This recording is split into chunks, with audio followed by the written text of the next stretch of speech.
Hi, my name's Colin. I'm in Stockport in the UK, and today we're going to do a beautiful little watercolour which everybody can join in. So come on, let's get started.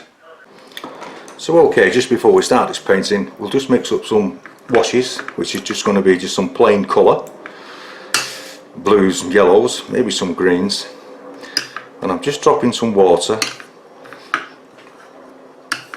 Make sure it's clean water into some of these recesses. And we're going to start off with some cobalt blue. And I'm looking for a fluid wash that will run, but I also want just a little bit of depth in the colour. A touch more, I think. That looks about right. And take some cadmium yellow.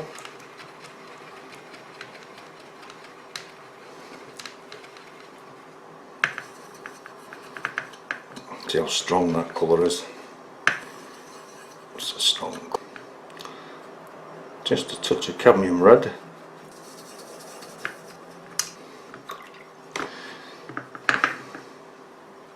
This is just some alizarin crimson. And into that we're just going to put some ultramarine,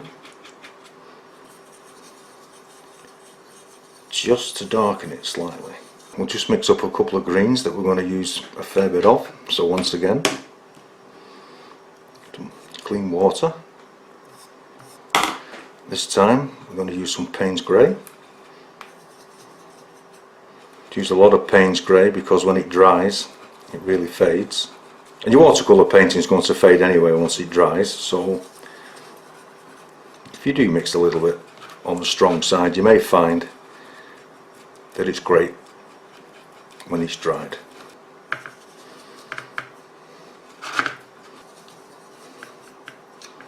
And into that we'll take some cadmium yellow. Now Payne's Grey and any of the yellows makes a fantastic green that you can use throughout all your landscape paintings. I'll lighten it a bit more.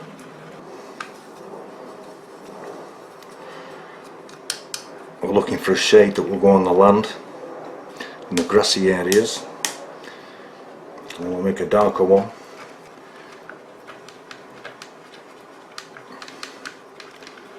Which we'll then use in the foreground.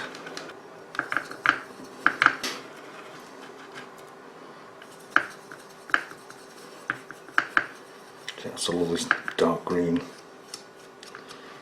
And when we've done that, just put that to one side, carefully not to spill it. You may want to use just a little yellow ochre or raw sienna if you haven't got yellow ochre.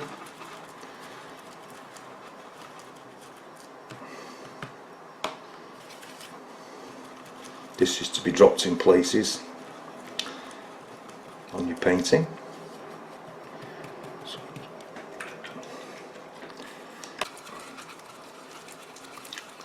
This is going to make your background trees.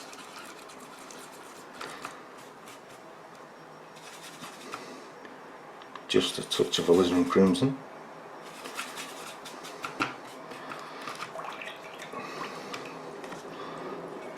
And to darken that down, just send it on a nice browny real earth colour. This is burnt umber.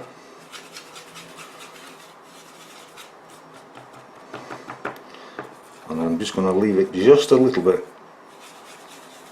on the red side. Add some water to that.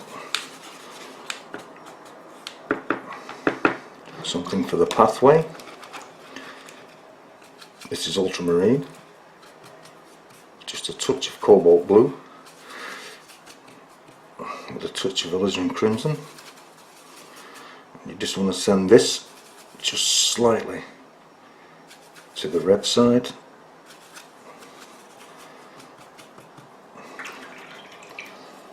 Also add in just a touch of light red.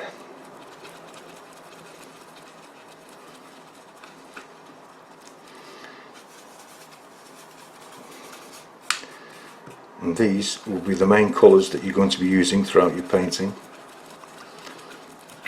with maybe the odd colour mixed up as we go along.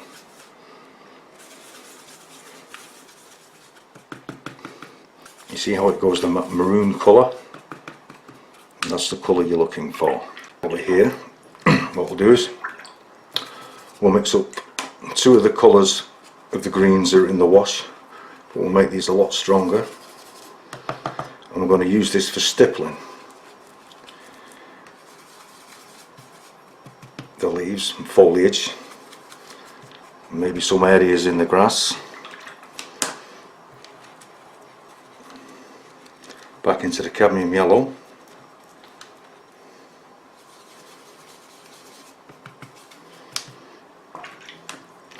And it's okay if you mix up a fair amount of this colour, because you will use it, and if you don't use it on this one, you can always use it on the next one. It just gives you an idea of what greens and what they look like. And like I say, Payne's Grey, fantastic colour for making greens.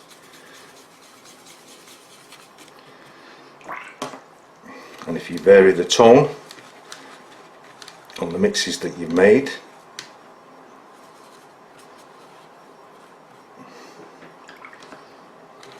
you can then have three greens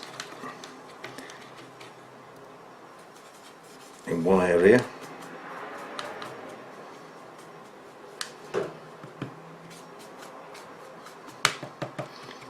like that.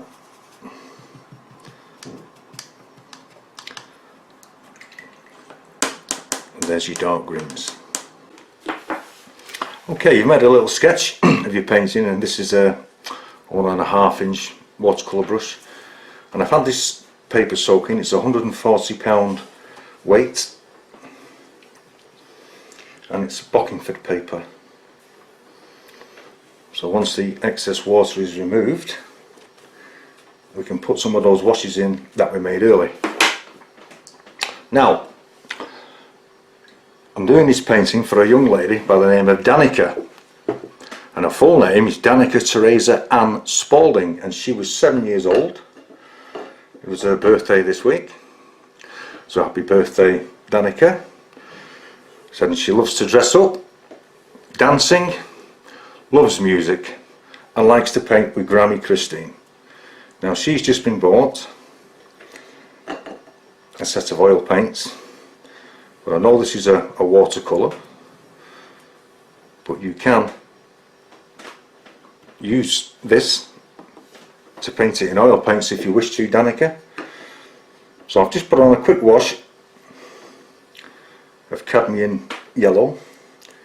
Now this is the cadmium red, and I'm not going all the way to the bottom. I just want it to gently mix with the yellow. Now we'll take some of the alizarin crimson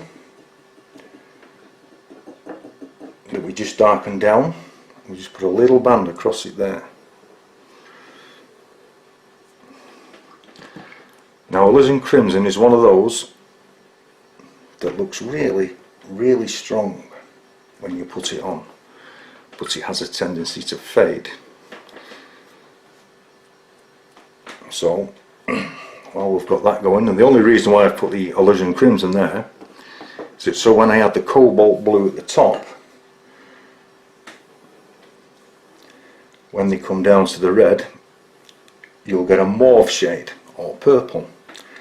And of course, if you let it run down pure blue into the yellow, you obviously get green, because blue and yellow make green, and we really don't want a green sky.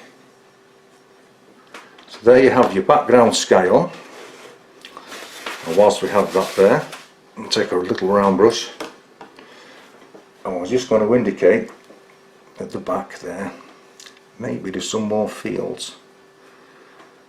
Okay. And that will lead you right into the picture. I'm just going to map out the track, because I don't want things to bleed into it at the moment.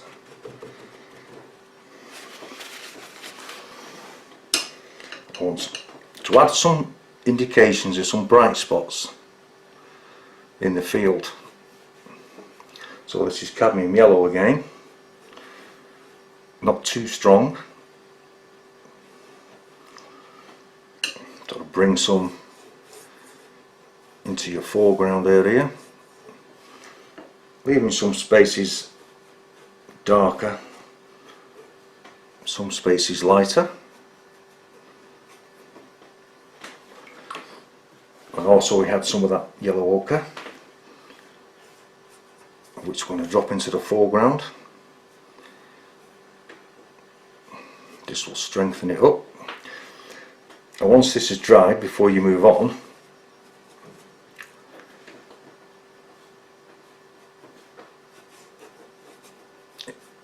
it will actually glow through the next wash of paint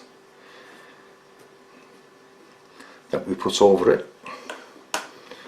We also have some of the grass that's growing in between the track, so we're just going to put a lil on, maybe bring that up to there.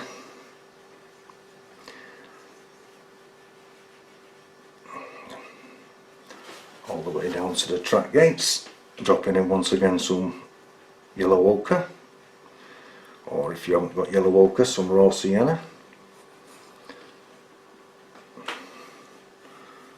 Really bring some colour into the foreground there.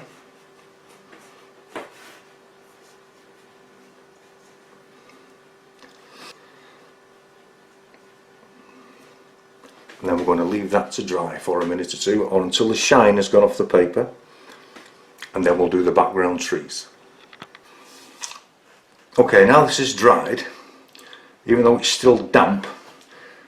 Remember the colour we mixed up, which was the reddish brown mixture? Well, this we can use to stipple in some of the background trees. Now normally you do these in a bluey grey,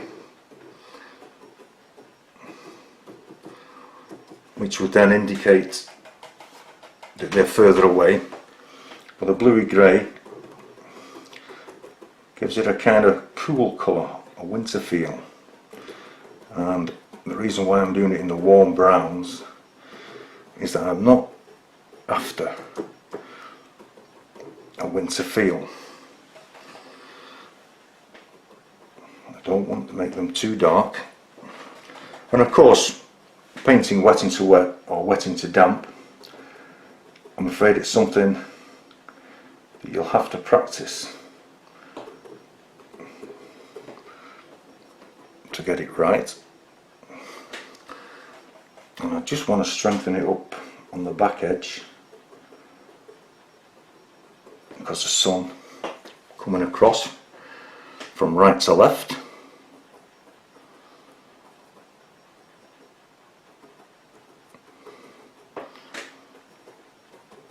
Just cover up the pencil marks as we've left them in.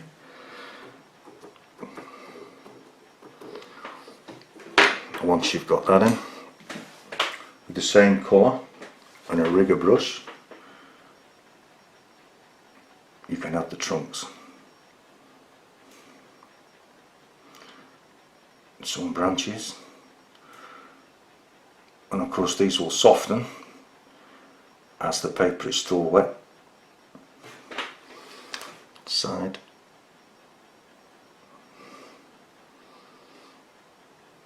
Now, isn't that a real simple way of putting your background trees in? Now, a lot of people say they can't do watercolours, but you can. It's easier than you think it is. And once again, we'll let that dry. Once you've allowed that to dry, you can turn your attention to these trees. Now, I didn't mask them out because there's no real need to. Not in this kind of painting. So what we'll do is take some of the yellow ochre, or if you haven't got the yellow ochre, raw sienna, and we'll just paint up the tree trunk with that colour. And once you've got that colour in, you can turn to your rigger brush with the three colours of green that you made, take the one in between, the light and the very dark, and just tap it onto one side of the tree, just allowing it to drift across, going to some of the branches.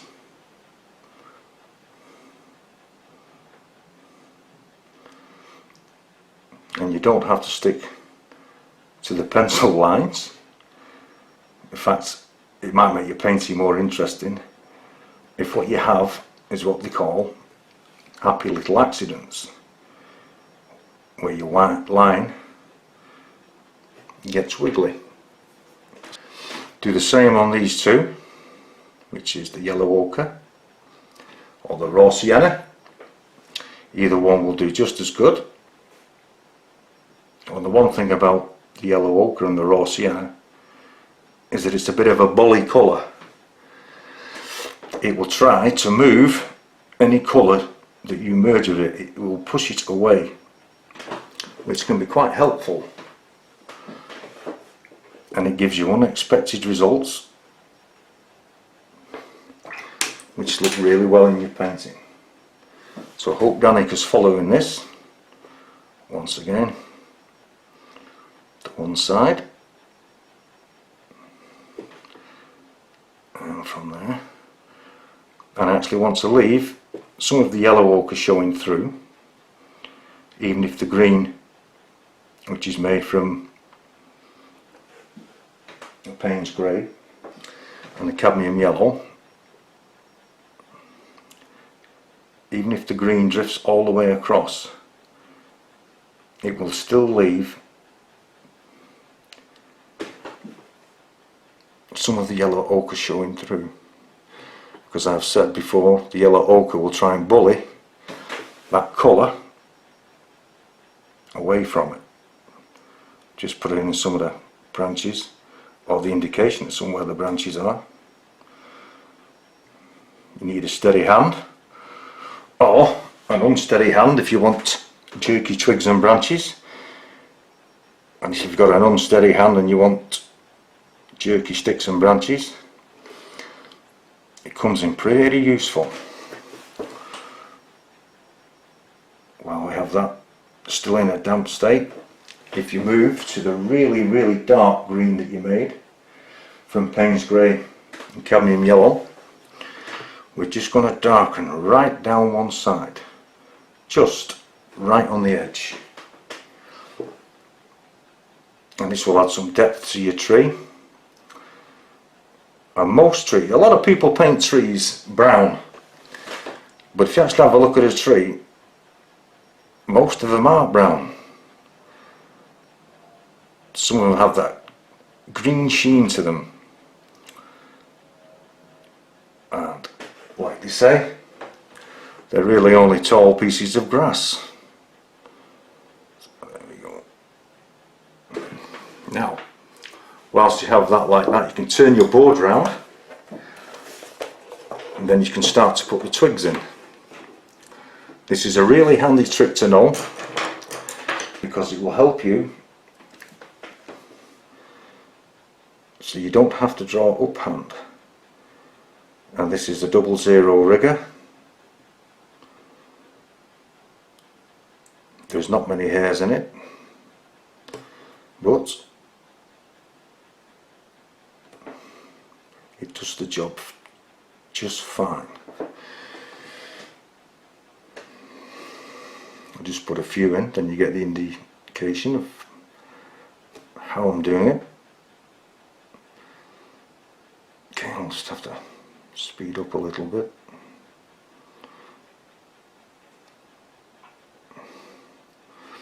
I'll just do a few, and because of the time, I'll just turn the camera off and carry on doing it like this, and you do the same. I won't be doing any other colour.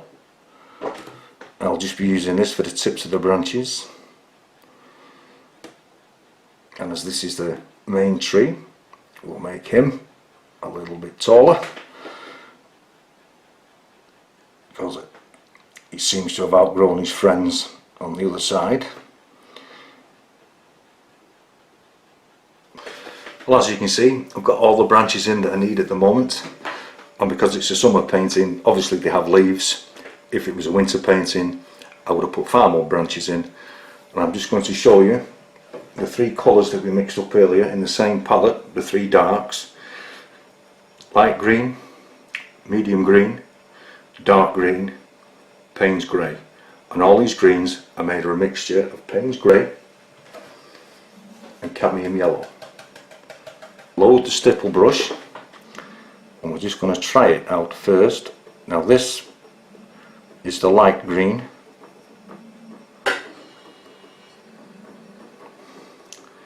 and you can stipple this onto the end of the branches.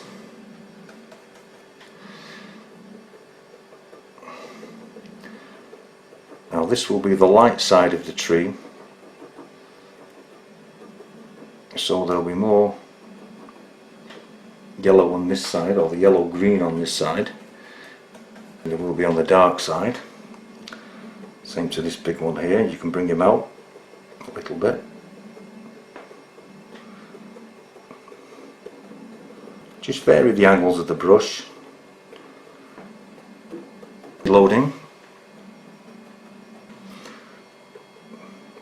And as you come down the branches, you get a little darker, because obviously that's in shadow. And as you can see, the mid-green, which is just coming out, we then go back into the mid-green, and just underneath,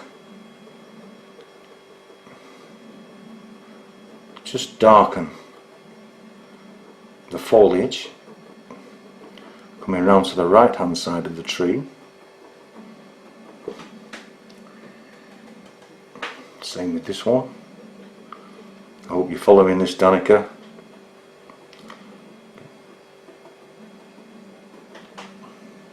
Just a few spots in there, because I really want the yellow on that side to show out, or the yellow green, whilst darkening the right hand. So move it into the real darks.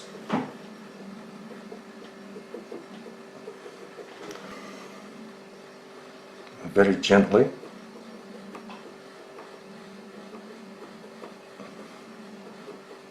Just stipple these darks in. This is the darkest of the mixtures that we made.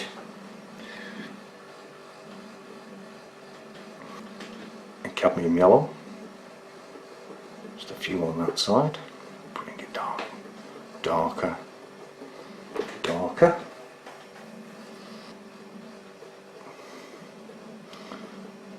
Just allowing a few on this side to show through.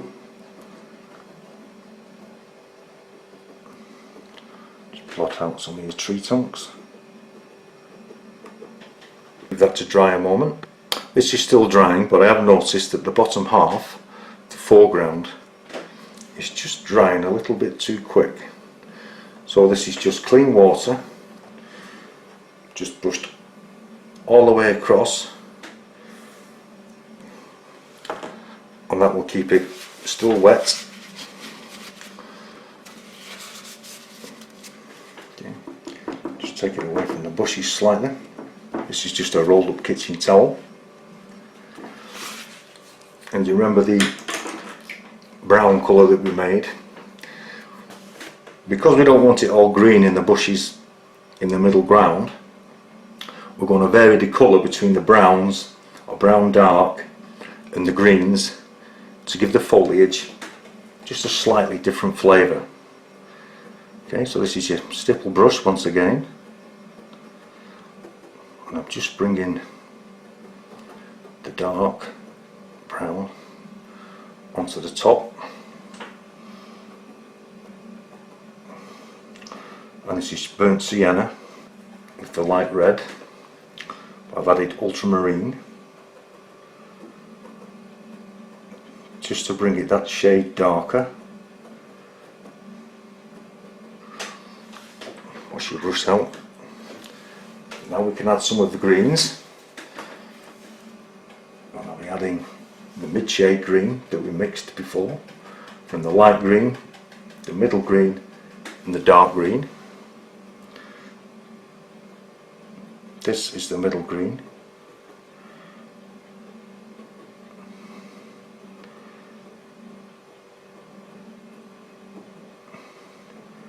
Add some to the prickly bushes that we've put in there. Touch them all to there. And allow this to mingle. Don't be frightened, the paper's still damp. We'll bring it down there. The bushes will really put the darks in. So this is the dark green that we made. And this will add some real depth to your brushes. Don't mind if it goes into the field, because that will just mingle where we want it to. Same on this side, darken the underneath, because the underneath is always the shadow side.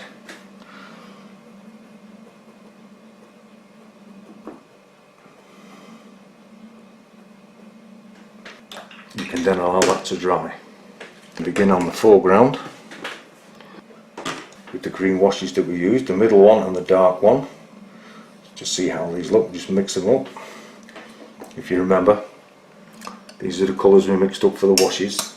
I'm going to add a little bit more yellow to the lighter one, just to give me three distinctive colours. And at the back, touch it onto the bushes, bring it forward. Always allow some patches in between. This will give a variation in your colour and leads to a lot better foreground. And the strokes of your paintbrush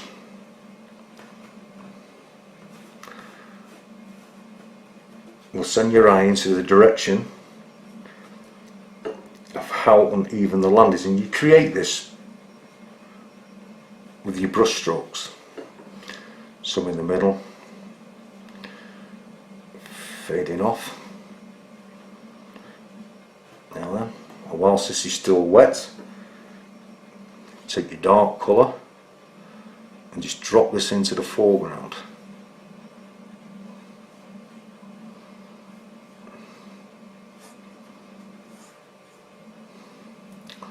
And just let all this run together.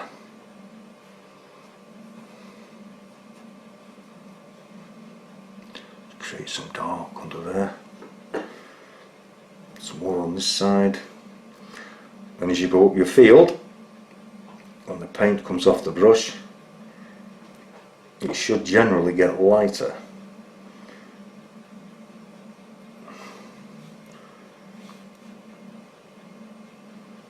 Some here.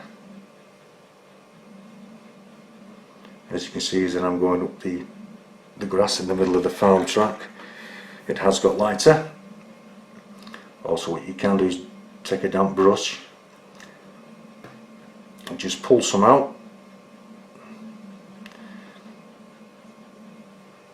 just taking it across, just covering up the pencil lines. Go back to your thick dark green in the palette.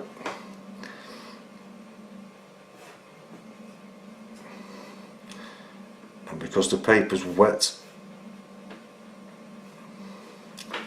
it will mix with the other colours, but will not run as much, and it will give you a strong dark in your foreground colours.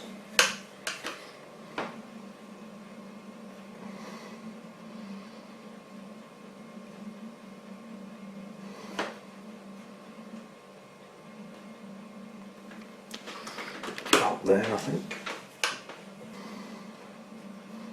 Darken some off here. Just bring some in. Touch it under the bushes.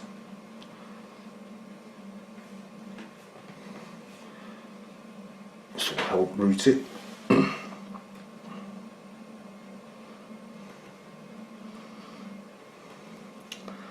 This will create shadow under your bushes and help draw your eye into the painting. Take your damp brush, that's fully loaded with water, wipe it on some kitchen towel, and then you can start to soften the edges off. Bring that paint down, and it softens the running edge. You bring it into the rest of your colour. Anywhere you feel needs softening. And I'm going to leave these light patches, but I'm just going to soften the edge on that. Take something to that, and it doesn't really matter if it runs into your trackway. It will just help it all merge, and then you can leave that to dry. I just want to show you a little trick. If your painting in the foreground has dried out a little too much and you start to get curling at the edge, take it off the board, clean your board so there is no wet paint on it, turn your picture over, take some clean water and start from the middle and brush it on the back of the paper. Because the paper is still slightly damp, it allows that water to sink into the paper faster than if it was fully dry. And once you've done that, carefully turn it over, replace it in the position where it was, very gently, and then with some clean water we'll start on the track.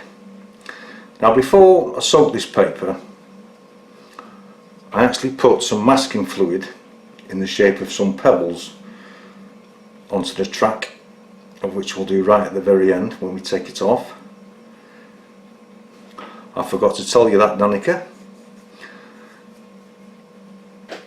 but if you do this in oil paints, you can paint light over dark, so you should be okay. Just that's the maroon colour that we mixed before for the track, and as we move it through the water it gets lighter. Same on this side. Just brush it through the water, pushing it towards the back. Release. And make sure, and with some of the dark brown that we made, which was from the burnt sienna, the light red and the ultramarine, I think you can just see where the pebbles are. We'll just darken it up around them. This should just show a bit of dirt. With it being dark in the foreground and slowly getting lighter towards the back,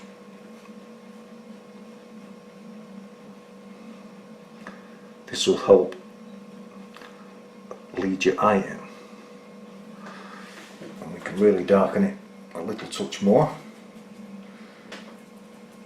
We're just adding a little bit more ultramarine to that colour.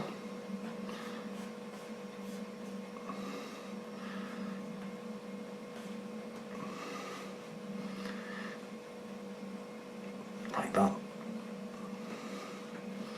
Now all that's left really is to pull out some grasses. So what we're going to do with the dark green,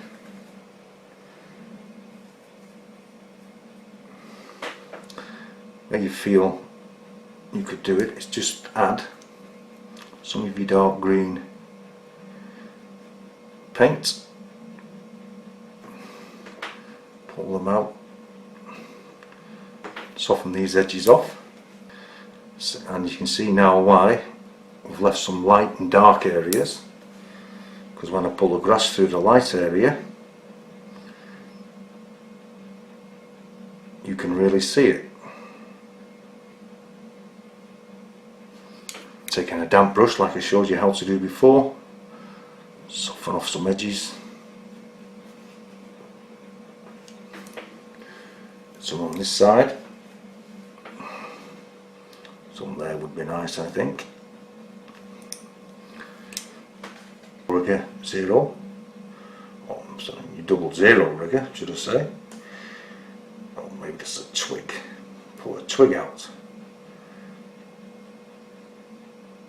Once again, taking your damp brush, soften off the wet paint into your painting. We'll do some on the track. So we'll drop some there, maybe a little bit there. Make sure you put plenty on. It has to stay wet enough for long enough for you to pull your grasses out.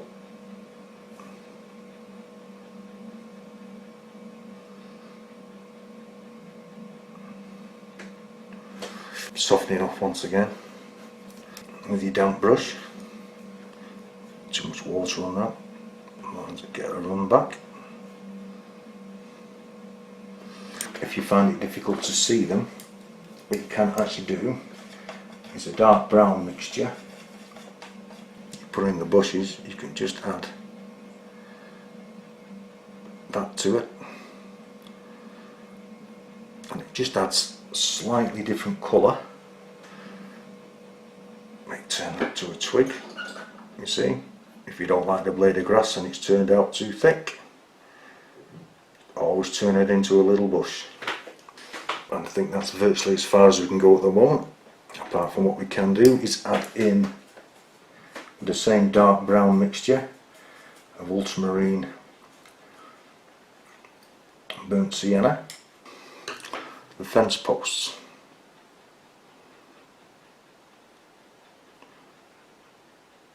Try not to make them look like they're all the same size and stood up like soldiers. A little bit of maroon down one side.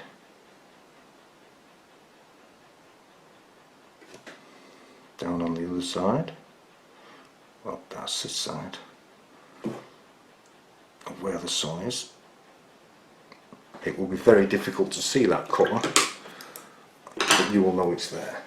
And then we can just add the wire to the fence.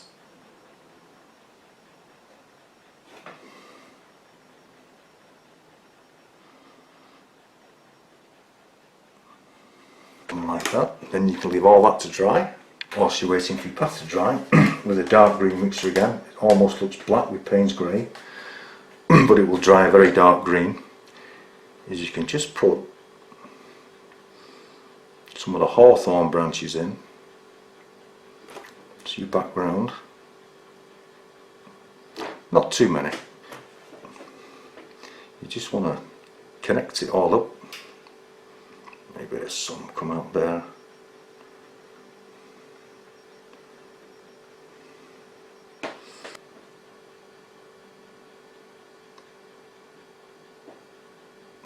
Here's a beauty. Bring some here. Just connect these branches up. Well, sorry, these leaves up with these branches. And pull some out over the fence.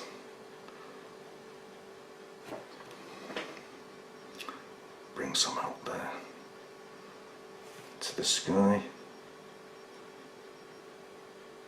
I don't know, maybe some of these are just some of the sticks and branches that have died back. I think they're very nearly there, very nearly finished. Once your painting is nearly completely dry, you can then rub your masking fluid off, which you put on right at the beginning, of which I forgot to tell you about. But if Danica's painting this in oils, then she doesn't really need to know that. So, with the same mixture of the maroon colour, but very watery so you can see through it.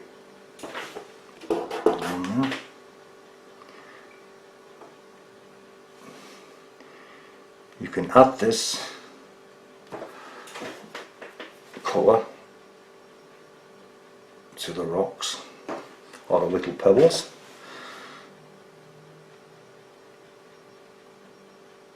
Some going into the grass there.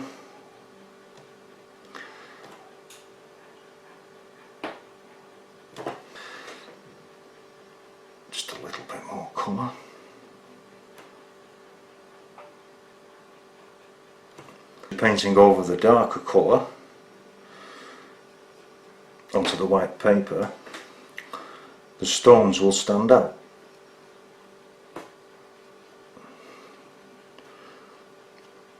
Which is what you want them to do. All across here. I'll be using just a bit smaller brush, but this will do.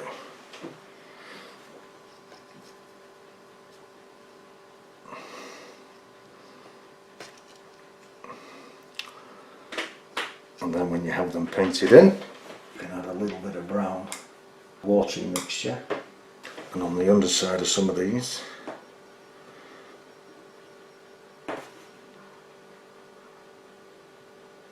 you can just paint in a shadow.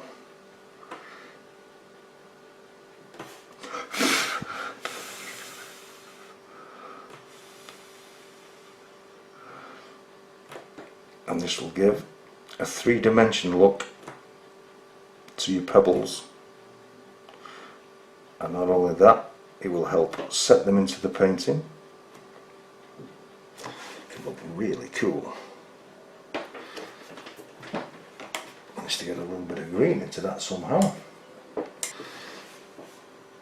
Like I say, there's your happy little accident. A bit of green in your path. Just darken the bottom.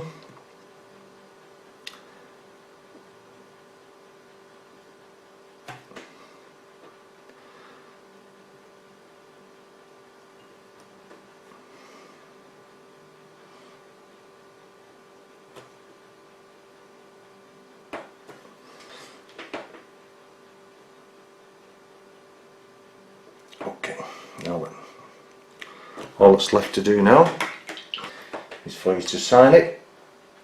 Once you've signed it, when you've let it fully dry,